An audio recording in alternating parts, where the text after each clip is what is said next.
Hello दोस्तों, मैं आपका बहुत बहुत स्वागत करता हूं आपके अपने YouTube चैनल रिंकेश मीना पर। और आज इस वीडियो में हम चर्चा करेंगे ऑप्शन ट्रेडिंग के बारे में। तो गाइज, आज का वीडियो काफ़ी इंटरेस्टिंग होने वाला है। इसमें हम काफ़ी डीप एनालिसिस करेंगे और ऑप्शन बायर्स और ऑप्शन सेलर्स को कंपेयर करेंगे कि कहाँ पे प्रॉफिट बन सकता है, कहाँ पे ऑप्शन ट्रेडिंग में अच्छा पैसा बन सकता है, कौन से ऐसे फैक्टर्स है, कौन से ऐसे फैक्ट्स है, कौन से ऐसे एडवांटेज और डिसएडवांटेज है ऑप्शन ट्रेडिंग के, उनको हम इस वीडियो के माध्यम से जानेंगे। ठीक है। और प्रॉफिट बनाने की जो स्ट्रेटजी है कि किस तरह से हम एक बेहतर और एक अच्छा प्रॉफिट ऑप्शन ट्रेडिंग में कमा सके, उसके लिए हम यहाँ पे काफ़ी सारा डिस्कशन करने वाले गाइज। तो ये वीडियो अंत तक देखना, बहुत ही अच्छा वीडियो होने वाला है। ठीक है गाइज, ये वीडियो बिगिनर्स के लिए। तो अगर अभी तक आपने हमारा चैनल सब्सक्राइब नहीं किया है तो आप चैनल सब्सक्राइब कर सकते हैं और पास में जो बेल आइकन का बटन रहता है आप उसको प्रेस कर सकते हैं। उससे आपको सारे वीडियोस के नोटिफिकेशन एट ए टाइम मिल जाएंगे। तो ऑप्शन ट्रेडिंग में सबसे पहले क्या होता है, हमको ट्रेंड को एनालाइज करना होता है। What is the next trend, मतलब आगे का व्यू क्या है, क्या होने वाला है कि किसी भी पार्टिकुलर स्टॉक या इंडेक्स या कमोडिटी करेंसी, कहीं पे भी आप किसी भी पार्टिकुलर स्टॉक के ऑप्शन को अगर ट्रेड करना चाहते हैं तो सबसे पहले आपको पार्टिकुलर स्टॉक का स्पॉट प्राइस, यानी जो कैश का इक्विटी प्राइस होता है या फ्यूचर प्राइस होता है जो डेरिवेटिव वाला, उसका ट्रेंड जानना बहुत ही ज़रूरी है। और ट्रेंड के फ्लो में फिर ऑप्शन बायर्स और सेलर्स को क्या एडवांटेज और डिसएडवांटेज होते हैं, किस तरह से एक ऑप्शन बायर ट्रेंड के फ्लो में पैसा बना सकता है या फिर ट्रेंड के फ्लो में पैसा लूज कर सकता है, या फिर ऑप्शन सेलर किस तरह से ट्रेंड के फ्लो में पैसा बना सकता है या पैसा लूज कर सकता है। तो ये सारी डिटेल्ड जानकारी हम यहाँ पे डिस्कस करने वाले गाइज। ठीक है। तो देखिए गाइज, यहाँ पे कुछ पॉइंट्स, कुछ की पॉइंट्स, कुछ फैक्ट्स मैंने यहाँ पे मतलब आपके सामने रखे हैं। इनको अगर हम थोड़ा एनालाइज करेंगे तो हमको अंडरस्टैंडिंग हो पाएगी कि ट्रेंड के साथ में ऑप्शन बायर और ऑप्शन सेलर को कौन कौन से फैक्ट्स है या कौन कौन से ऐसे सेंटीमेंट है जिनको चेज करना पड़ता है। तो ऑप्शन बायर जो होता है ना गाइज, अगर कोई ट्रेंडिंग मार्केट होगा, फर्स्ट पॉइंट है कोई ट्रेंडिंग मार्केट होगा, जैसे कि अगर कोई भी पार्टिकुलर स्टॉक या इंडेक्स या कमोडिटी या करेंसी अगर वो ट्रेंडिंग होगा, उसका ट्रेंड जो है एक अप ट्रेंड या डाउन ट्रेंड में कंटिन्यू होगा, तो वहां पे ऑप्शन बायर को प्रॉफिट होने के चांसेस ज्यादा रहते हैं। ठीक है। एक ट्रेंडिंग मार्केट में ऑप्शन बायर अच्छा पैसा बना सकता है, because option buyer mostly retailers होते हैं और ऑप्शन सेलर्स जो है बहुत ही रेयर केस में रिटेलर्स होते हैं, अदरवाइज प्रोफेशनल्स और क्वालिफाइड और इंस्टीट्यूशनल ट्रेडर्स होते हैं। ठीक है। तो ये क्या होता है कि ऑप्शन ट्रेडिंग एक पार्शियल इनकम का जरिया है। ठीक है। ऑप्शन ट्रेडिंग और एफएनओ की जो भी ट्रेडिंग होती है, जैसे फ्यूचर और ऑप्शन में जो भी ट्रेडिंग होती है, ये सिर्फ और सिर्फ हेजिंग पर्पज से बनाई गई है। बिकॉज इक्विटी मार्केट में अगर आपका पार्टिकुलर स्टॉक का व्यू बुलिश है लॉन्ग टर्म में, आपने किसी स्टॉक को, सपोज आपने रिलायंस को 2000 रुपए से खरीदा है, 2000 की प्राइस से खरीदा है, अब वो लॉन्ग टर्म का व्यू है, आने वाले 2 साल 3 साल 5 साल में वो हो सकता है 3000 तक चला जाए, ऐसा आपका व्यू है। तो वहां पे क्या होगा, वहां पे अगर रिलायंस आपकी पोजीशन के अपोजिट आता है, 2000 की जो आपकी कॉस्ट प्राइस है उसके नीचे अगर वो आने लगता है, और ऐसा काफी बार देखने को मिलता है कि ट्रेंड कभी भी वर्टिकल लाइन में नहीं चलता है, अप एंड डाउन ट्रेंड में होते रहते हैं।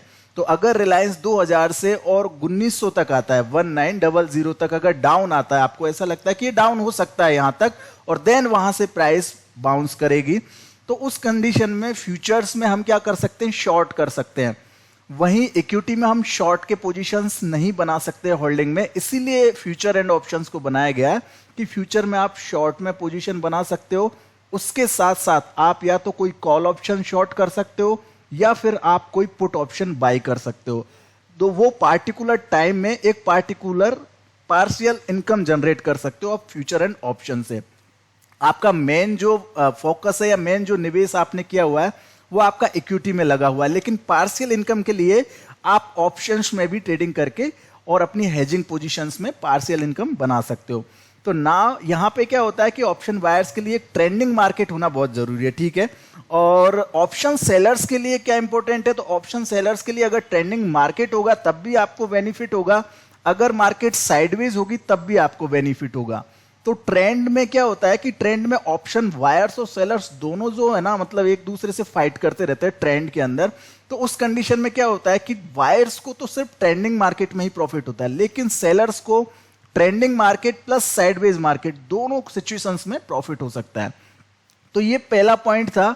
अब दूसरा पॉइंट है हाई वॉलेटिलिटी और हाई और लेस वॉलेटिलिटी। ठीक है, तो यहां पे देखिए ऑप्शन वायर्स के लिए हाई वॉलेटिलिटी होना बहुत ही जरूरी है।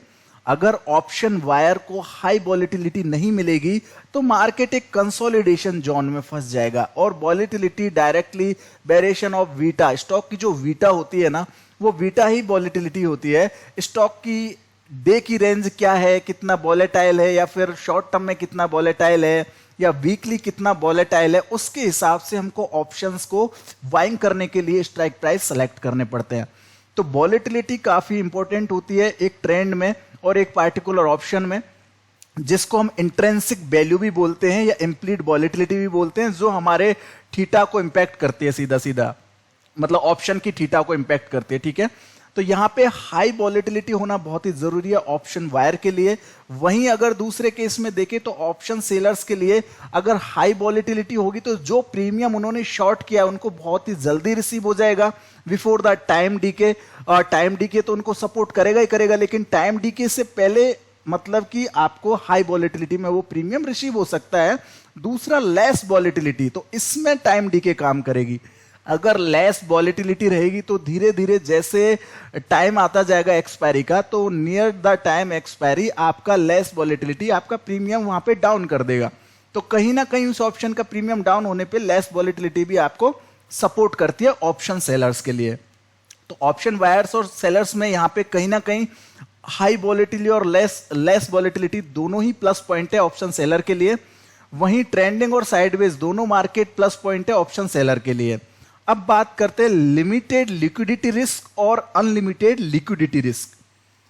अब सबसे पहले लिक्विडिटी को समझ लेते हैं गाइज। लिक्विडिटी का मतलब क्या है? देखिए लिक्विडिटी जो होती है ना, वो किसी पार्टिकुलर स्टॉक में जो बिडिंग प्राइस आती है, मतलब कोई भी स्टॉक में, जैसे ओपन इंटरेस्ट बोलते हैं हम उसको एफएनओ में, और लिक्विडिटी भी बोलते हैं। लिक्विडिटी का भी यही मतलब है कि वहां पे इजीली हम एंट्री कर पा रहे, एग्जिट कर पा रहे। तो किसी भी पार्टिकुलर स्टॉक या मतलब स्टॉक या इंडेक्स को या कमोडिटी करेंसी को ट्रेड करने से पहले उसमें आपको लिक्विडिटी जरूर चेक करना चाहिए कि लिक्विडिटी है क्या, यहाँ पे लोगों का इंटरेस्ट है या नहीं है ट्रेडर्स का, यहाँ पे जो विडिंग और आस्क प्राइस है, जो आस्क और विड प्राइस है, उसमें कितना डिफरेंस है, मतलब नियर द डिफरेंस है या फिर आउट ऑफ द डिफरेंस है। बहुत सारे ऑप्शंस में आपने देखा होगा, अगर किसी ऑप्शन का प्रीमियम 100 रुपए है तो उसकी बिड प्राइस 120 रुपए आ रही है बाइंग के लिए और सेलिंग के लिए आ रही है 80 रुपए। दैट मीन्स कि ये अनलिक्विड स्टॉक है। तो वहां पे आपने अगर कोई एंट्री कर भी ली है तो उस कंडीशन में आपको अनलिमिटेड लिक्विडिटी रिस्क हो सकता है, क्योंकि आपने 120 रुपए पे उसको बाई किया है। तो अगर उसमें नेक्स्ट विड आएगी वो और डायरेक्टली 40 पॉइंट्स नीचे आएगी, 80 रुपए पे आएगी, तो उस कंडीशन में आपको लिक्विडिटी रिस्क भी हो सकता है। तो एक लिक्विड स्टॉक होना चाहिए, एक लिक्विड फंड होना चाहिए, एक लिक्विड सिक्योरिटी होनी चाहिए जिसमें आपको ऑप्शन में ट्रेडिंग करना चाहिए। ठीक है, तो यहां पे कहीं ना कहीं लिक्विडिटी जो है ना काफी ज्यादा हेल्पफुल होती है ऑप्शन बायर्स के लिए। अगर लिक्विडिटी वहां पे कम है तो यहां पे आपको ऑप्शन सेलर्स के लिए तो काफी अनलिमिटेड रिस्क हो सकती है, लेकिन लिक्विडिटी रिस्क बायर्स के लिए लिमिटेड है, बिकॉज एक फिक्स प्रीमियम यहां पे बायर्स पे करते हैं। अगर आपने 120 रुपए पे बाई किया है तो आपका 120 रुपए का ही रिस्क है, मतलब उसको लॉट साइज से मल्टीपल कर लो तो उतना ही आपका रिस्क होगा। लेकिन यहां पे ऑप्शन सेलर्स के लिए लिक्विडिटी का हाई रिस्क हो सकता है, क्योंकि वो 120 रुपए से 250 रुपए 500 रुपए तक भी वो प्रीमियम जा सकता है। जब लिक्विडिटी उसकी सही नहीं होगी तो उस कंडीशन में रिस्क हाई रहता है। अब दूसरा यहाँ पे एक और अनदर पॉइंट है, तो ये जो प्लस पॉइंट है वो तो लिमिटेड लिक्विडिटी रिस्क वाला तो ऑप्शन वायर्स के फेवर में जाता है। इसके बाद आता है नीड ए बिग मूवमेंट और मोमेंटम फ्रेंडली। तो गाइज यहाँ पे देखिए ऑप्शन वायर्स के लिए नीड ए बिग मूवमेंट, मतलब ऑप्शन वायर्स को एक अच्छा मूवमेंट चाहिए, एक बड़ा मूवमेंट चाहिए। उसमें ऑप्शन वायर्स को प्रॉफिट बनने के चांसेस ज्यादा रहते हैं, बिकॉज मोमेंटम में क्या होता है कि ऑप्शन के जो प्रीमियम है वो इजीली डीके नहीं होते हैं और कहीं ना कहीं आपके ट्रेंड के डायरेक्शन में जो प्रीमियम्स है वो अच्छे से इंक्रीज होते हैं और वहां पे एक अच्छा रेवेन्यू जनरेट हो जाता है। लेकिन वहीं दूसरे केस में मोमेंटम फ्रेंडली होते हैं ऑप्शन सेलर्स। अगर मोमेंटम बड़ा है तो वो उसके अपोजिट साइड के ऑप्शंस को राइट करने लग जाते हैं, सेल करने लग जाते हैं। कहीं ना कहीं उनको वहां पे भी प्रॉफिट होता है कि उनको फास्ट प्रीमियम रिसीव होता है। अदरवाइज मोमेंटम फ्रेंडली का मतलब अगर मार्केट साइडवेज भी है, मार्केट में कोई बड़ा मूवमेंट भी नहीं है, तो उस कंडीशन में भी ऑप्शन सेलर्स को प्रॉफिट होगा। तो यहां पे कहीं ना कहीं मोमेंटम फ्रेंडली है ऑप्शन सेलर्स, इनको हर सिचुएशन में प्रॉफिट होना है, चाहे एक बड़ा मूवमेंट आए, चाहे एक लिमिटेड कंसोलिडेशन हो मार्केट के अंदर, फिर भी किसी भी पार्टिकुलर स्टॉक में इनको प्रॉफिट होता है। दूसरा यहां पे आती है बात अब सक्सेस रेशियो की, कि भाई ऑप्शन वायर्स की सक्सेस रेशियो क्या है, ऑप्शन सेलर्स की सक्सेस रेशियो क्या है। तो गाइज मैंने जितना भी स्टडी किया है बुक्स में, या फिर जितना भी लोगों को ऑब्जर्व किया है, ट्रेडर्स को ऑब्जर्व किया है, या फिर मेरा पर्सनल एक्सपीरियंस भी है कि ऑप्शन वायर को काफी चीजें चेज करनी पड़ती है, काफी स्ट्रॉन्ग टेक्निकल एनालिसिस की नीड होती है, काफी अच्छे से सेंटिमेंट्स को ट्रैक करना पड़ता है, अपना रिस्क मैनेजमेंट करना पड़ता है, अपने फंड को काफी अच्छे से डिवर्सिफाइड तरीके से यूज करना पड़ता है, तब जाके यूटिलाइज करने पे तब जाके आपको कहीं ना कहीं एक 30% का सक्सेस रेशियो मिलता है ऑप्शन बाइंग के अंदर। वही अगर कंपेयर करें ऑप्शन सेलर से, तो इसमें इतना ज्यादा नीड नहीं है टेक्निकल चीजों का, या फिर और भी जो फैक्टर्स है मार्केट के सेंटिमेंट्स है, उनको अगर ज्यादातर नहीं भी जानते लोग, फिर भी ऑप्शन सेलिंग में मोस्टली पैसा बनता है। 70% ऑप्शन सेलर्स की सक्सेस रेशियो, बिकॉज यहां पे आपको मार्केट खुद सपोर्ट करता है। मार्केट का जो ऑप्शन का जो ग्रीक्स है, जो थीटा है, डेल्टा है, बीगा है, गामा है, तो यहाँ पे कहीं ना कहीं जो ग्रीक्स है वो सपोर्ट करते हैं। यहाँ पे टाइम वैल्यू गिरती है, प्राइस का प्रीमियम डी के होता है, ठीक है। तो इसलिए ऑप्शन सेलर्स का सक्सेस रेशियो 70% है अकॉर्डिंग टू माय नॉलेज, ठीक है गाइज। तो अब हम और आगे बात करते हैं। ये तो ट्रेंड की एनालिसिस के अकॉर्डिंग हमको यहाँ पे थोड़े से की पॉइंट्स है उनको ध्यान में रखना है, ये काफी इंपॉर्टेंट है अगर आप ऑप्शन ट्रेडिंग करते हैं। यहाँ पे गाइज नेक्स्ट जो मैंने एक और टेबल बनाया है, उसमें मैंने यहाँ पे facts of time value option trading, यहाँ पे कुछ फैक्ट्स मैंने रखे हैं जो टाइम वैल्यू के साथ में अगर हम ऑप्शन ट्रेडिंग करते हैं तो यहाँ पे ये सारे की पॉइंट्स है जो हमको ध्यान में रखने चाहिए। ये की पॉइंट्स हमें जरूर से देखने को मिलते हैं हमारी ट्रेडिंग के अंदर। सपोज कि आपका ट्रेंड व्यू बियरिश है, यहाँ पे देखिए ट्रेंड व्यू मैंने दिया हुआ है कि बियरिश है। अगर सपोज किसी भी particular index like Nifty, bank Nifty या निफ्टी फाइनेंस, अगर इनमें आपका व्यू बियरिश है, या फिर किसी पार्टिकुलर सिक्योरिटी लाइक स्टॉक, कोई भी Reliance, HDFC bank, SBI, ICICI bank, कोई भी XYZ स्टॉक या कमोडिटी हो गया, गोल्ड, सिल्वर, क्रूड वगैरह, या करेंसी हो गया यूएसडी INR, यूरो INR वगैरह, तो अगर आपका किसी भी पार्टिकुलर सिक्योरिटी में या इंडेक्स में आपका व्यू बियरिश है, ट्रेंड आपका बियरिश है, जो हमने अभी ट्रेंड को एनालाइज किया जिसमें हमने काफी की पॉइंट्स को यहाँ पे मतलब कि डिस्कस किया था, तो अगर आपका पार्टिकुलर स्टॉक में ट्रेंड बियरिश है, तो यहाँ पे क्या क्या ऐसे फैक्ट्स है जो out of the money call sellers या out of the money put writers या at the money call sellers और वायर्स को इंपैक्ट करते हैं। देखिए यहाँ पे इन द मनी की तो बिल्कुल भी बात नहीं हो रही है गाइज, और इन द मनी की बात हमको करना भी नहीं है, क्योंकि अगर आपको एक सक्सेस रेशियो जनरेट करना है तो इन द मनी जो है वो एक तरह का हाई वॉलेटाइल ऑप्शन होता है, और उसके अंदर टाइम डीके भी बहुत तेजी से होती है, और उसके अंदर प्राइस के जो इंक्रीमेंट है यानी कि प्राइस फ्लक्चुएट हुए यानी कि प्राइस गेन भी बहुत तेजी से होती है, ठीक है। तो वो काफी ज्यादा रिस्की होते हैं, हाई रिस्की होते हैं, उनमें प्राइस का वाइब्रेशन बहुत ही हाई होता है। इसलिए आउट ऑफ द मनी और एट द मनी एक सेफेस्ट ऑप्शन माना जाता है रिटेलर्स और प्रोफेशनल्स के लिए बाई और सेल करने के लिए। इन द मनी में अगर आपको कोई भी ट्रेड करना है तो उसके लिए एक तो फंड भी ज्यादा चाहिए, मतलब कैपिटल भी ज्यादा होना चाहिए, बिकॉज वहां पे कहीं ना कहीं उनके प्रीमियम बहुत ही हाई होते हैं और प्राइस के वाइब्रेशंस भी बहुत हाई होते हैं, ठीक है। तो इसलिए आउट ऑफ द मनी और एट द मनी की ही हम बात करने वाले हैं। तो सबसे पहला पॉइंट है कि लिमिटेड प्रॉफिट पे आउट। यहां पे out of the money call sellers जो होते हैं उनको लिमिटेड प्रॉफिट पे आउट मिलता है, बट दूसरे कंडीशन में अगर देखा जाए तो out of the money put wires होते हैं उनको नॉन फिक्स प्रॉफिट पे आउट मिलता है, ठीक है। नॉन फिक्स प्रॉफिट पे आउट, इसके बारे में भी मैं डिटेल्स में बताऊंगा। और एटीएम यानी कि एट द मनी कॉल और पुट सेलर्स और वायर्स के लिए मॉडरेट प्रॉफिट पे आउट्स होते हैं। तो फर्स्ट पॉइंट हम समझ लेते हैं एक डिटेल्स में लिमिटेड प्रॉफिट पे आउट का मतलब है कि आपने जो जैसे out of the money call sellers होते हैं, जैसे मेरा ट्रेंड यहाँ पे बियरिश है, मुझे ट्रेंड बियरिश लग रहा है तो मैं out of the money call को सेल करूंगा। अगर मैं out of the money call sell करता हूं तो मेरा जो प्रॉफिट है वो फिक्स होगा, वो लिमिटेड होगा। वो क्यों होगा? क्योंकि अगर मैंने सपोज किसी भी स्टॉक के ऑप्शंस को मैंने 100 रुपए से शॉर्ट किया है, उसका प्रीमियम 100 रुपए है, मैंने उसको वहां से सेल किया है, तो मेरा सिर्फ 100 रुपए का ही लिमिटेड प्रॉफिट है। उस कंडीशन में मेरा रिस्क हाई है, रिस्क अनलिमिटेड है, लेकिन यहाँ पे प्रॉफिट मेरा लिमिटेड है कि मुझे 100 रुपए का ही प्रीमियम मिलना है।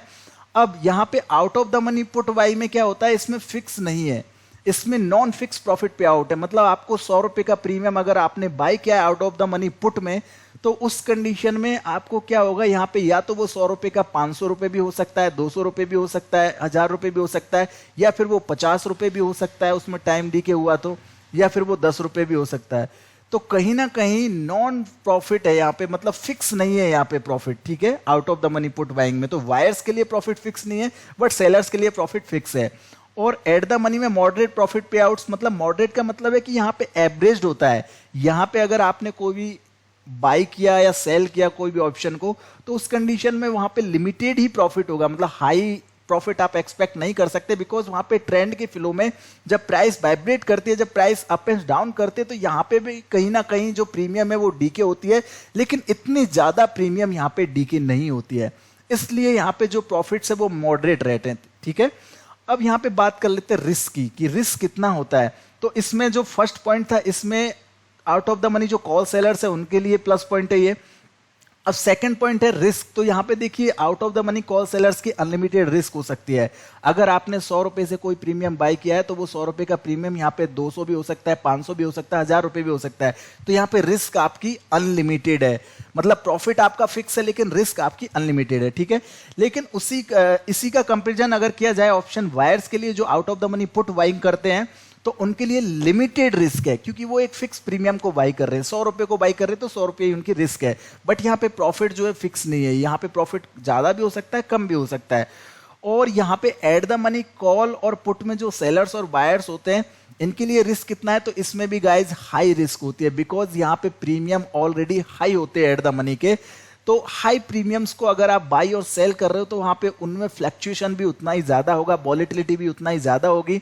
तो उस कंडीशन में अगर आपने एक स्टॉप लॉस का यूज नहीं किया तो वहां पे कहीं ना कहीं आपको एक बड़ा लॉस देखना पड़ सकता है, या फिर आपको एक बड़ा प्रॉफिट भी मिल सकता है। तो ये दोनों तरीके से हाई रिस्की है, मतलब इसमें जब ट्रेड करते हैं हम लोग तो हमको एक फिक्स टारगेट और एक फिक्स स्टॉप लॉस लेके चलना पड़ता है। बाकी एट द मनी में वॉलेटिलिटी अच्छी होती है, टाइम डीके कम होती है, इसलिए इनके प्रीमियम्स हाई होते हैं, बट ये कहीं ना कहीं सेफ होते हैं इंट्राडे ट्रेडिंग के लिए। और यहाँ पे out of the money call selling या पुट सेलिंग में क्या होता है, ये एक्सपायरी तक आप होल्ड कर सकते हैं, इनमें एक्सपायरी तक भी आपको प्रॉफिट्स अच्छे हो जाते हैं, यहाँ पे टोटल प्रीमियम भी रिसीव्ड हो जाता है काफी बार। तो यहाँ पे सेकंड पॉइंट में जो है आउट ऑफ द मनी जो पुट वायर्स है, इनके लिए काफी बेनिफिट है कि इसमें लिमिटेड रिस्क होता है, स्मॉल रिस्क होता है, ठीक है। अब थर्ड पॉइंट आता है advantage of theta DK, half chasing theta DK and consolidation of the theta DK. तो यहाँ पे क्या होता है कि जो out of the money call sellers है उनको यहाँ पे एडवांटेज मिलता है थीटा डीके का, मतलब time DK, theta DK like that. तो थीटा जो ग्रीक्स होती है ऑप्शंस की, तो यहाँ पे थीटा अगर डाउन होती है ना तो वो कहीं ना कहीं नियर टू एक्सपायरी, तो कहीं ना कहीं ये एडवांटेज होता है, वहां पे प्रीमियम भी डाउन आते हैं।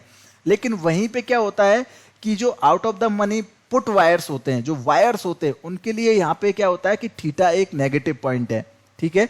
यहाँ पे वो हॉप्स मतलब उम्मीद में चेज करते रहते हैं थीटा को कि प्राइस इंक्रीज हो जाए, प्राइस ऊपर चला जाए, या प्राइस दोबारा से कॉस्ट आ जाए। लेकिन वहां पे कहीं ना कहीं थीटा जो है उनके लिए नेगेटिव पॉइंट है, वहां पे कहीं ना कहीं उनको नुकसान देखना पड़ सकता है। तो ये एक नेगेटिव पॉइंट है थीटा जो होती है। और कंसोलिडेशन ऑफ थीटा डीके, देखिए एट द मनी अगर आप कॉल या पुट बाई या सेल कर रहे हैं, ठीक है, तो उस कंडीशन में कंसोलिडेशन जोन में अगर ट्रेंड चला जाता है तो वहां पे थीटा डीके जरूर होती है। तो उस कंडीशन में क्या होता है कि अगर आपने वाई किया है तो वाई में इतना ज्यादा नुकसान नहीं होगा, क्योंकि थीटा ज्यादा नुकसान नहीं देती है उस कंडीशन में। लेकिन कहीं ना कहीं एक्सपायरी का डे है या एक्सपायरी के नियर का टाइम है, तो वहां पे थीटा यहाँ पे भी आपको हाई रिस्क दे सकती है। लेकिन जो सेलर्स है उनके लिए यहाँ पे प्लस पॉइंट है। अगर कंसोलिडेशन मार्केट यानी साइडवेज मार्केट हो जाता है तो यहाँ पे एट द मनी कॉल या पुट को सेल करने में आपको बड़ा प्रॉफिट मिल सकता है, जो प्रीमियम होता है वो आपको मिल सकता है, ठीक है। तो यहाँ पे भी क्या है कि आउट ऑफ द मनी जो कॉल सेलर्स है उनका ही प्लस पॉइंट है। दूसरा आता है प्रोबेबिलिटी इन योर फेवर। देखिए प्रोबेबिलिटी जो होती है ना out of the money call selling करने की, अगर ट्रेंड आपका बियरिश है, आपका व्यू बियरिश है, तो out of the money call अगर आपने सेल किया है तो वहां पे प्रोबेबिलिटीज जो है ना आपके फेवर में रहेंगी, मतलब कहीं ना कहीं आपको प्रॉफिट होने के चांसेस ज्यादा है, ठीक है। और out of the money put buying में क्या होता है, इसमें लेस प्रॉफिट प्रोबेबिलिटी होती है, मतलब प्रॉफिट तो होगा, जरूरी नहीं है कि प्रॉफिट हो, लेकिन हो भी सकता है, तो प्रोबेबिलिटी जो है ना लेस होती है, यहाँ पे कम प्रोबेबिलिटीज होती है। और एट द मनी में क्या है कि एवरेज प्रॉफिट प्रोबेबिलिटी होती है। यहाँ पे एवरेज प्रॉफिट का मतलब समझना, थोड़ा सा एवरेज पॉइंट का मतलब समझना। एवरेज का मतलब होता है कि आपने एक बार एंट्री किया और आपको एक लिमिटेड प्रॉफिट मिल गया और उसके बाद आपने प्रॉफिट बुक कर लिया, तो ठीक है, टारगेट जो आपने लगाया। बट यहाँ पे क्या होता है, बहुत सारे मेंबर्स अपना टारगेट बुक नहीं करते, वो चेज करते रहते हैं कि प्राइस और ऊपर चली जाए, मुझे और बड़ा प्रॉफिट होता है। तो उस कंडीशन में क्या होता है कि प्राइस वापस नीचे डाउन आ जाती है और कहीं ना कहीं आपके स्टॉप लॉस के आसपास प्राइस आ जाती है। अब उस कंडीशन में बहुत सारे मेंबर्स अपना स्टॉप लॉस वहां पे मतलब नहीं लगाते हैं, तो उस कंडीशन में क्या होता है कि प्राइस है ना कभी भी वर्टिकल लाइन में अप और डाउन साइड में नहीं जाती है। प्राइस या तो अप्स एंड डाउन ट्रेंड में चलती है, मतलब यानी कि एन पैटर्न्स के हिसाब से चलती है, तो उस अलॉट वेव थ्योरी पे चलती है। तो उस कंडीशन में क्या होता है ना कि प्राइस जब रिवर्स होकर दोबारा से आपकी कॉस्ट के आसपास आती है, तो उससे पहले यहां पे एवरेज किया जाता है near the stop loss. Stop loss के आसपास एवरेज करके फिर से आप अपनी कॉस्ट तक वापस आते हैं, तो वहां पे अपनी टोटल क्वांटिटीज को एग्जिट कर देते हैं। तो जो एवरेज क्वांटिटीज है उनका प्रॉफिट यहां पे आपको डेफिनेटली मिलता है। अदरवाइज रेगुलर जो ट्रेड होती है उसमें भी आपको यहां पे प्रॉफिट मिलता है, लेकिन यहां पे जो दो कंडीशंस बनती है वो मैंने आपको एक्सप्लेन की है। अब उसके बाद आती है सक्सेस रेशियो की बात। तो देखिए ये तो मैं आपको पहले ही बता चुका हूं कि हाई सक्सेस रेशियो होती है out of the call sellers की इस कंडीशन में, इस सिचुएशन में जब मार्केट का ट्रेंड बियरिश है, या यहां पे क्या होता है कि सक्सेस रेशियो इनकी 70% के आसपास होती है। लेकिन वही अगर देखा जाए तो out of the money put wires की जो सक्सेस रेशियो होती है वो होती है ओनली 10%, मतलब 10% ही पुट वायर सक्सेस हो पाते हैं। अगर बियरिश ट्रेंड है और आउट ऑफ द मनी कोई पुट बाई किया है तो 10% चांसेस ऐसे होते हैं कि वहां पे आपको प्रॉफिट हो सकता है, अदरवाइज 90% यहां पे नुकसान के चांसेस रहते हैं। और प्रीमियम सक्सेस रेशियो 30% होती है, मतलब कि जो एट द मनी कॉल या पुट का जो सेल और बाई का ट्रिगर है, जिस तरह की यहाँ पे ट्रेडिंग होती है उसमें जो सक्सेस रेशियो है ओवरऑल एवरेज एक प्रीमियम सक्सेस रेशियो होती है वो है 30%, ठीक है। ये 30% ईयरली रिटर्न हो सकता है, एक्सपायरी रिटर्न हो सकता है, या फिर मंथली रिटर्न हो सकता है। तो 30% रिटर्न मिलने के आपको चांसेस रहते हैं, ठीक है। तो यहाँ पे कहीं ना कहीं प्लस पॉइंट जो है वो ओटीएम के साथ ही है, जो कॉल सेलर्स है उनको यहाँ पे अच्छी सक्सेस मिलती है।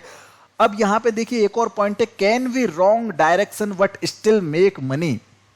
मतलब कि जो out of the call sellers है अगर वो रॉन्ग डायरेक्शन में चले गए, मतलब कि प्राइस जो है जैसे कि आपने 15,900 पे निफ्टी को शॉर्ट किया, 15,900 पे निफ्टी चल रही है करंट, और अगर आपने 16,000 का कॉल ऑप्शन शॉर्ट किया, तो यहां पे अगर 15,900 से निफ्टी अगर 16,000 तक भी चली जाएगी, या फिर 16,000 जैसे आपका प्रीमियम चल रहा है ऑप्शन का 50 रुपए, तो 16,050 तक भी चली जाएगी, तब भी आपका जो है ना मतलब प्रॉफिट में ही रहेगा ट्रेड, क्योंकि डायरेक्शन वहां पे कहीं ना कहीं रॉन्ग हो जाता है।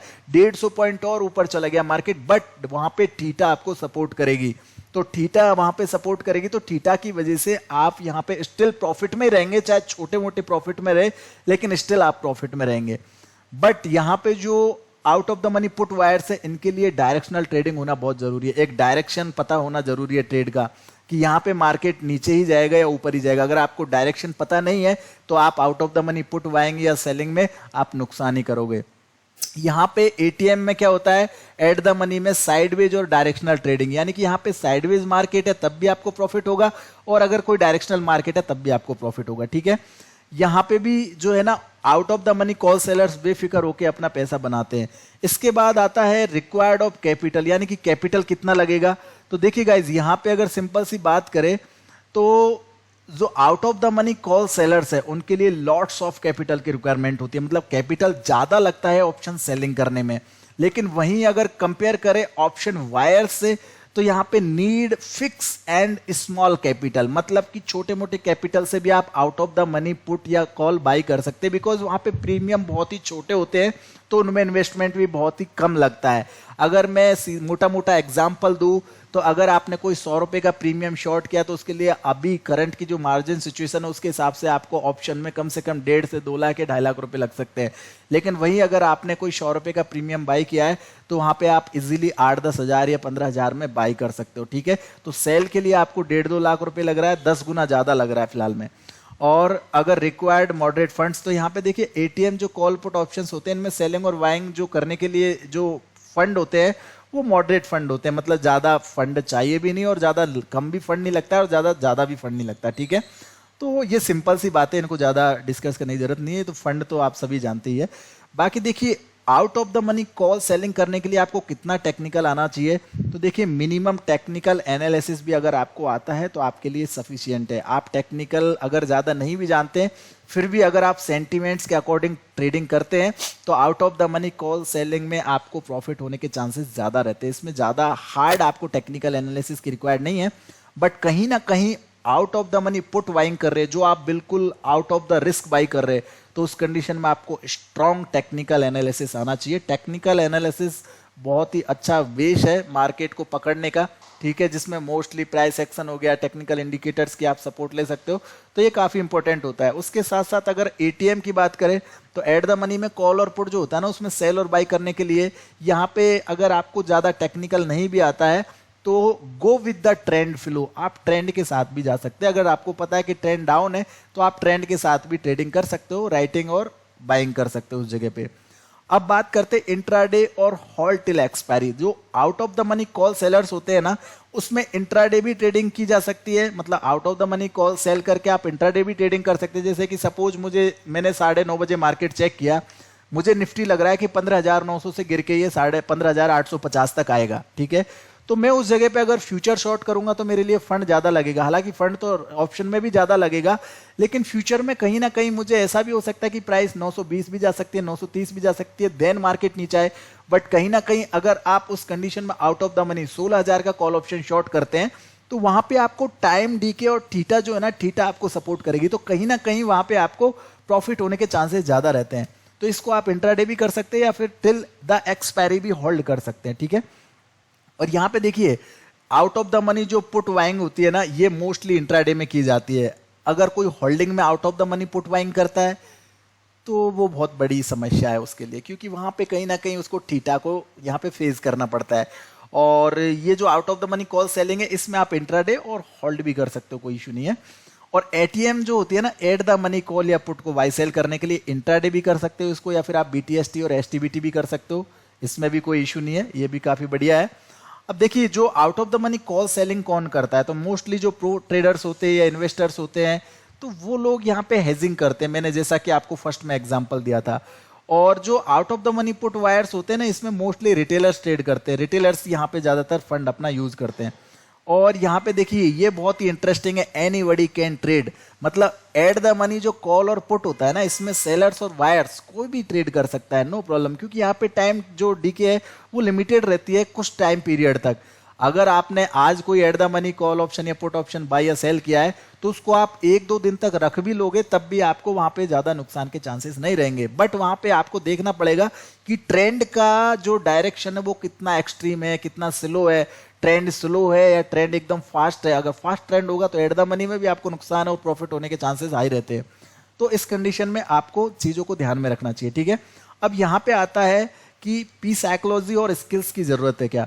तो देखिए अगर आप एक out of the money call seller है, आप एक मार्केट में आप अगर ऑप्शन राइटर है, ऑप्शन सेलर है, तो आपको ज्यादा साइकोलॉजी और ज्यादा पी साइकोलॉजी और ज्यादा स्किल्स की जरूरत नहीं है।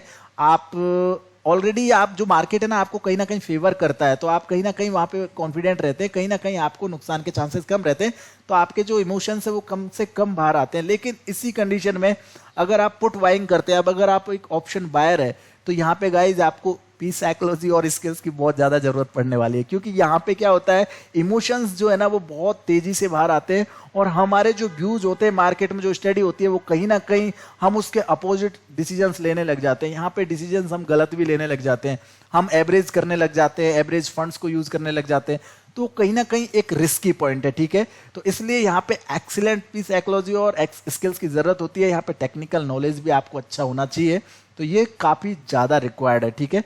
और अगर एटीएम कॉल पुट और सेल बाई की बात करें तो यहाँ पे देखिए, अगर आप सेंटीमेंट्स को भी ट्रैक करते हैं, जो इंट्राडे के सेंटीमेंट्स होते हैं, वीकली सेंटीमेंट्स होते हैं, जो ट्रेंड होता है वीकली और इंट्राडे, अगर आप इनको भी ट्रैक करके ट्रेड कर रहे हो तो यहाँ पे ज्यादा भी आपको मतलब ज्यादा इमोशंस आपके बाहर नहीं आएंगे, ज्यादा इमोशंस आपको यहाँ पे डराएंगे नहीं, क्योंकि देखिए मार्केट में fear of loss, exit to loss, exit of fears, तो फियर्स जो होता है ना, डर, और नीडी ग्रीडी, ये बहुत सारी चीजें होती है। मतलब आदमी को जरूरत भी होती है एक ट्रेडर को, और वो नीडी भी होता है और वो ग्रीडी भी होता है, लालची भी होता है कि उसको प्रॉफिट हो रहा है 100 रुपए का, लेकिन फिर भी वो 200 रुपए चाहता है, तो वो लालच हो गई एक तरह से। और नीड यानी कि जरूरत, उसको जरूरत है 200 रुपए की, उसको कमाना, अगर नहीं कमाएगा तो कल खाएगा क्या, तो उसको कमाना पड़ेगा। काफी लोग क्या करते हैं, लोन लेके ट्रेडिंग करते हैं, ईएमआई आ रही है मंथली, इसको ईएमआई भरनी है 10,000, मार्केट से कमा पाया 5,000, तो अब उसको नीड और ग्रीड दोनों हो गई है, तो उस कंडीशन में वो डिसीजंस गलत लेगा, हाइपर डिसीजंस लेगा, तो वहां पे दिक्कत होती है। मतलब मार्केट में क्या होता है, और जब उसको छोटा सा भी नुकसान हो जाएगा तो फियर के कारण वो अपनी प्रॉफिट वाली पोजीशंस को भी जल्दी एग्जिट कर देगा। तो ये काफी छोटे छोटे इमोशंस होते हैं ऑप्शन ट्रेडिंग में, जो आपको ध्यान में रखने। तो ये काफी अच्छे फैक्ट्स है। अगर आप टाइम वैल्यू यानी कि ऑप्शन ट्रेडिंग करते हैं तो इन फैक्ट्स को आपको ध्यान में रखना चाहिए। ऐसे तो ऑप्शन ट्रेडिंग में बहुत सारे फैक्ट्स है, बहुत सारे की पॉइंट्स है, हम एक एक करके आगे की वीडियोस में ये सारी चीजें डिस्कस करते जाएंगे। तो गाइज अब मैं आपको एग्जांपल्स देता हूं। एग्जांपल मतलब कि मैं आपको चार्ट पे थोड़ा एक्सप्लेनेशन बताऊंगा, चार्ट पे मैं आपको एक एग्जांपल बताऊंगा कि किस तरह से ऑप्शंस के प्रीमियम डीके होते हैं, किस तरह से थीटा डीके होती है, किस तरह से वहां पे बायर्स और सेलर्स को मतलब कि एक प्रीमियम को चेज करना पड़ता है, ठीक है। तो चलिए मैं आपको चार्ट पे लेके चलता हूं और चार्ट पे मैं आपको सारी चीजें मतलब यहाँ पे क्लियर करता हूँ, एक्सप्लेन करता हूँ। तो यहाँ पे देखिए गाइज, ये निफ्टी का चार्ट है, ठीक है। ये निफ्टी जुलाई का चार्ट है, करंट चार्ट, कोई भी उससे कोई मतलब नहीं है अपने को, तो सिर्फ अपना जो टेक्निकल एनालिसिस है, जिस तरह से हम ऑप्शन में यहाँ पे एनालिसिस कर रहे हैं उसको हमको यहाँ पे अच्छे से फिल्टर करना है। तो सपोज कि ये है 22 जून का ये चार्ट है, ठीक है। तो 22 जून को एक टॉप बना यहाँ पे, तो सपोज ये जो टॉप यहाँ पे बना है, यहाँ पे मेरा व्यू है निफ्टी का बियरिश। मुझे यहाँ पे लग रहा है कि निफ्टी यहाँ पे बियरिश हो सकता है, क्योंकि यहाँ पे प्रीवियस एक रेजिस्टेंस एरिया है, तो इस रेजिस्टेंस एरिया के आसपास में यहाँ से निफ्टी जो है डाउन आ सकती है, इस जगह से निफ्टी नीचे गिर सकता है, ऐसा मेरा मानना है। अगर ऐसा व्यू मेरा यहाँ पे है तो इस कंडीशन में मुझे क्या करना पड़ेगा, इस कंडीशन में मैं कॉल शॉर्ट कर सकता हूं या पुट भी बाई कर सकता हूं। तो जो स्ट्रेटजी हमने यहाँ पे डिस्कस की थी उन स्ट्रेटजी के बारे में हम अभी बात करेंगे। तो सबसे पहले यहाँ पे देखिए, निफ्टी को अगर फ्यूचर में मुझे शॉर्ट करना है तो मैं कर सकता हूँ इजीली, बट यहाँ पे मुझे ऑप्शंस की स्ट्रेटजी चाहिए, क्योंकि ऑप्शंस में ही मैं ट्रेडिंग के बारे में बात कर रहा हूँ। तो निफ्टी का जो यहाँ पे करंट प्राइस है वो है 15,900 यानी 15,900, 15,900 का ये प्राइस है। अब इस जगह पे मुझे डिसीजन लेना है कि मुझे कौन से ऑप्शंस को शॉर्ट करना है, कौन से ऑप्शंस को बाई करना है। तो देखिए सबसे पहला एग्जांपल, और यहाँ पे टाइम डीको को भी समझना गाइस, ठीक है। तो यहाँ पे देखिए मैंने मार्क किया हुआ है कि 22 जो जून है, ये जुलाई का कॉन्ट्रैक्ट है, हालांकि ये जुलाई का कॉन्ट्रैक्ट है लेकिन ये मंथली कॉन्ट्रैक्ट है, तो मंथली ऑप्शंस की मैं बात कर रहा हूं।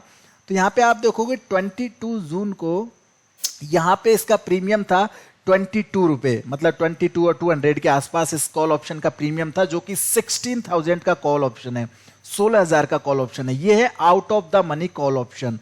अगर मुझे यहां से निफ्टी लग रहा है कि यहां से निफ्टी नीचे जा सकता है, बियरिश हो सकता है, तो यहां पे मैं ये कॉल ऑप्शन को शॉर्ट करूंगा, क्योंकि इसमें मेरा रिस्क कम रहेगा। यहां पे मुझे टाइम डीके जो है ना वो भी सपोर्ट करेगी, कहीं ना कहीं थीटा सपोर्ट करेगी। तो मैंने अगर 220 रुपए से ये प्रीमियम को शॉर्ट किया है, तो उसके बाद देखिए ये प्रीमियम गिर करके और 54 रुपए यानी कि ऑलमोस्ट यहाँ पे 150 पॉइंट्स डाउन आ चुका है। इस बीच में क्या हुआ, निफ्टी देखो दोबारा से यहाँ पे ये टॉप पे गया था, फिर से यहाँ पे अगर देखेंगे तो 28 जून को फिर से ऊपर गया था, यहाँ पे फिर से ऊपर गया था 6 जुलाई को। तो यहाँ पे देखिए ये मार्केट फिर से ऊपर गया, लेकिन प्रीमियम आपका फिर से उस पॉइंट पे नहीं आया। तो यहाँ पे क्या हुआ है, कहीं ना कहीं टाइम डीके यानी थीटा डीके हो चुकी है। तो आपका प्राइस जो मार्केट का जो स्पॉट का या फिर फ्यूचर का प्राइस है वो उसी सेम कॉस्ट पे चला गया, बट ऑप्शन का कॉस्ट वहां पे नहीं गया जहां पे हमने शॉर्ट किया था। तो दैट मीन्स कि यहाँ पे ऑप्शन सेलर्स को थीटा ने सपोर्ट किया और यहाँ पे ऑप्शन सेलर्स क्लियर प्रॉफिट में, यहाँ पे नुकसान को उनको एक भी दिन नहीं देखना पड़ा। ठीक है, तो ये ऑप्शन सेलर है जो कि out of the money option seller है। अब इसके बाद में बात करते eight the money option seller. ठीक है, eight the money option seller की भी यहाँ पे देखिए 15,900 का एक कॉल ऑप्शन है। यहाँ पे हमने आउट ऑफ द मनी की बात करी थी जिसमें हम प्रॉफिट में है। अगर हम एट द मनी की बात करें तो एट द मनी है 15,900 का call option which is 15,900 call option. Okay, July contract, monthly contract की बात है। तो अगर 22 जून को मैं देखूं तो इसका प्राइस था 275 का, इसका टॉप था। ठीक है, और मैंने अगर कहीं पे भी 250 से लेकर 275 के बीच में इसको शॉर्ट किया, सपोज टू बी कि उस दिन मैंने यहाँ पे शॉर्ट किया होता, तो यहाँ पे देखिए प्राइस काफी नीचे आया है कंटिन्यू, और यहाँ पे जो लो बना है वो बना है 83 का। तो ये ऑलमोस्ट 200 पॉइंट्स यहाँ पे डाउन हो चुका है ये प्राइस। और यहाँ पे देखिए निफ्टी अगेन उस पॉइंट पे गया, उस टॉप पे, अगेन यहाँ से उस टॉप पे गया था निफ्टी, दोबारा से जहां पे निफ्टी था वहां पे गया था, लेकिन ये ऑप्शन दोबारा अपनी कॉस्ट पे नहीं गया। दैट मीन्स कि यहाँ पे भी जो एट द मनी सेलर्स थे उनको भी यहाँ पे प्रॉफिट हुआ, वहां पे टाइम डीके का उनको सपोर्ट मिला। तो कहीं ना कहीं ऑप्शन राइटर्स के लिए ये बेस्ट है कि वो प्रॉफिट कमा सकते हैं मार्केट से इस तरह की सिचुएशंस में। और दूसरा यहाँ पे देखिए, अब यहाँ पे हम बाई की सिचुएशंस को देखेंगे, मतलब बाई की कंडीशंस को देखेंगे। अभी तो हमने सेलर्स को देखा, अब जो पुट वाई करते हैं यानी कि एट द मनी पुट वाई करते हैं या फिर out of the money put वाई करते हैं, तो उनको हम देखेंगे। ठीक है, तो यहाँ पे देखिए गाइज, यहाँ पे जो दो एग्जांपल हमने लिए सेलर्स का, वो तो दोनों ही प्रॉफिट में है, सेलर्स क्लियर प्रॉफिट में है, इसीलिए उनकी 70% सक्सेस रेशियो होती है। लेकिन अगर 15,900 से मार्केट को गिरना है और मुझे यहाँ पे पुट बाई करना है 15,900 का, तो देखिए ये 22 जून का यहाँ पे चार्ट है। अगर मैंने सपोज कि 285 के आसपास मैंने ये ऑप्शन को बाई किया, ठीक है, 285 के आसपास मैंने ये ऑप्शन को बाई किया। अब उसके बाद मैं आपको बोल रहा था कि एट द मनी बाइंग में क्या होता है कि अगर आप सेम डे में या बीटीएसटी में प्रॉफिट कमाना चाहते तो आपको बनेगा प्रॉफिट, लेकिन उसको अगर आप एक्सपायरी तक होल्ड करोगे तो कहीं ना कहीं नुकसान झेलना पड़ सकता है। तो यहाँ पे देखिए सेम डे और बीटीएसटी में तो यहाँ पे देखिए काफी अच्छा प्रॉफिट दिखाया, ये ऑलमोस्ट 100 पॉइंट ऊपर चला गया, क्योंकि यहाँ पे निफ्टी भी यहाँ पे डाउन आया था। इस तरीके से निफ्टी यहाँ पे 200 पॉइंट्स डाउन आया, लेकिन यहाँ पे ये ऑप्शन 100 पॉइंट्स ऊपर चला गया। तो यहाँ पे एट द मनी में क्या हुआ, इंट्राडे और बीटीएसटी में प्रॉफिट हुआ। लेकिन अगर इसको आप होल्ड करते हैं तो देखिए जैसे ही निफ्टी ने इस पॉइंट पे आके दोबारा से रिटेस्ट किया या फिर से निफ्टी ने एक नया लोअर लो भी बनाया, देखिए यहाँ पे एक नया लोअर लो भी आके बनाया 7 जुलाई को, सॉरी 2 या 3 जुलाई को बनाया था। लेकिन यहाँ पे देखेंगे आपकी फिर से प्राइस ऊपर नहीं गया, आपकी कॉस्ट के आसपास ही गया, लेकिन फिर से देखो आप ये प्राइस 155 तक आ चुका है, 160 तक। तो मतलब ओवरऑल यहाँ पे टाइम डीके हुआ है, यहाँ पे थीटा डीके हुआ है। तो इसमें सिर्फ सेम डे में ही प्रॉफिट मिल रहा था हमको, उसके बाद यहाँ पे कहीं पे भी हमको प्रॉफिट नहीं मिल रहा। अब मैंने आपको बताया था कि एवरेज प्रॉफिट का मतलब क्या होता है, एवरेज प्रॉफिट, मैंने एट द मनी में आपको एवरेज प्रॉफिट बताया था। तो देखिए यहाँ पे एट द मनी में फर्स्ट डे में आपने अगर प्रॉफिट बुक नहीं किया तो प्राइस नीचे आया आपके स्टॉप लॉस के आसपास। अगर आपने यहाँ से एवरेज किया होता तो दोबारा कॉस्ट के ऊपर गया प्राइस, आपको प्रॉफिट दोबारा से एवरेज प्रॉफिट बुक करके निकल जाना था। अगर फिर भी आपने प्रॉफिट बुक नहीं किया लालच में, तो फिर से देखो मार्केट नीचे गया, देन यहाँ पे अगेन से मार्केट बाउंस हुआ, तो यहाँ से अगेन से अगर एवरेज करते तो अगेन आपकी कॉस्ट तक ही प्राइस गया है, बस उसके ऊपर कोई बड़ा प्रॉफिट नहीं दिखाया प्राइस ने। तो ये जो एवरेज प्रॉफिट्स होते हैं ना, ये आपको ऐसी सिचुएशंस में मिल सकते हैं। तो आपको अगर एट द मनी कोई भी पुट या कॉल को बाई करना है तो उसमें या तो सेम डे में प्रॉफिट बुक कर लो या एसटीबीटी बीटीएसटी में प्रॉफिट बुक कर लो, बट यहां पे आप अगर होल्ड करते हो तो आपको एवरेज के लिए तैयार रहना चाहिए, उसके लिए आपके पास फंड भी बड़ा होना चाहिए। ठीक है, तो ये हो गई eight the money put buying की बात, क्योंकि मेरा निफ्टी का व्यू यहाँ पे क्या है, बियरिश है। ठीक है, मैं डाउन ट्रेंड की बात कर रहा हूं। अब यहाँ पे बात कर रहे out of the money. Out of the money मतलब कि यहाँ पे देखो आउट ऑफ द मनी भी इन रेंज होना चाहिए, ऐसा नहीं कि अगर 15,900 से मार्केट को गिरना है तो प्रीवियस यहाँ पे सपोर्ट था 15,600 पे, तो मैं यहाँ पे 15,600 15,500 का पुट जाके खरीद रहा हूं, वो तो बिल्कुल आउट ऑफ द रेंज हो गया। ठीक है, यहाँ पे इन द रेंज करना है, मतलब 15,900 से लेके 15,600 की रेंज है, तो मुझे लग रहा है कि 15,600 तक मार्केट वापस आ सकता है। तो मैं थोड़ा सा इन द मनी, मतलब इन द मनी नहीं बोल रहा हूं, मतलब थोड़ा सा in the range in the money और इन द रेंज का मतलब समझना गाइज, अगर 15,900 से मैं इन द मनी खरीदूंगा ना तो वो होगा 16,000 का पुट, वो इन द मनी पुट कहलाएगा। लेकिन अगर मैं इन द रेंज बोलूंगा तो इन द रेंज का मतलब है कि 15,600 के ऊपर ऊपर के जो पुट है, यानी 15,700 का पुट, 800 का पुट, ये इन द रेंज हो गए, तो इनको मुझे खरीदना है। तो यहाँ पे देखेंगे कि मैंने यहाँ पे 15,700 का पुट जो कि इन द रेंज पुट है, ये वैसे तो आउट ऑफ द मनी है करंट सिचुएशन से, क्योंकि करंट में 15,900 पे मार्केट है, तो ये out of the money put है। लेकिन इन द रेंज, जो मेरी रेंज मैंने डिफाइन की है, जो मैंने ट्रेंड को एनालाइज किया, जो मैंने एक्सपेक्टेड टारगेट निकाले, देखिए यहां से मैंने एक्सपेक्टेड टारगेट निकाले कि 15,600 तक मार्केट जा सकती है। तो इन द रेंज यानी 15,700 मेरा क्या हो गया, इन द रेंज का एक पुट ऑप्शन हो गया। अगर मैंने यहां पे ये खरीदा होता 210 के आसपास या 200 के आसपास, तो गाइज देखिए सेम डे में मुझे प्रॉफिट दिखाया, इसने 270 तक गया, उसके बाद फिर से प्राइस नीचे आ गया। देखिए यहां पे एवरेज करवाया, फिर से एग्जैक्ट मेरी कॉस्ट तक गया और उसके बाद फिर से प्राइस नीचे आ गया। यहां से देखिए फिर से मेरा एग्जैक्ट मेरी कॉस्ट तक गया प्राइस।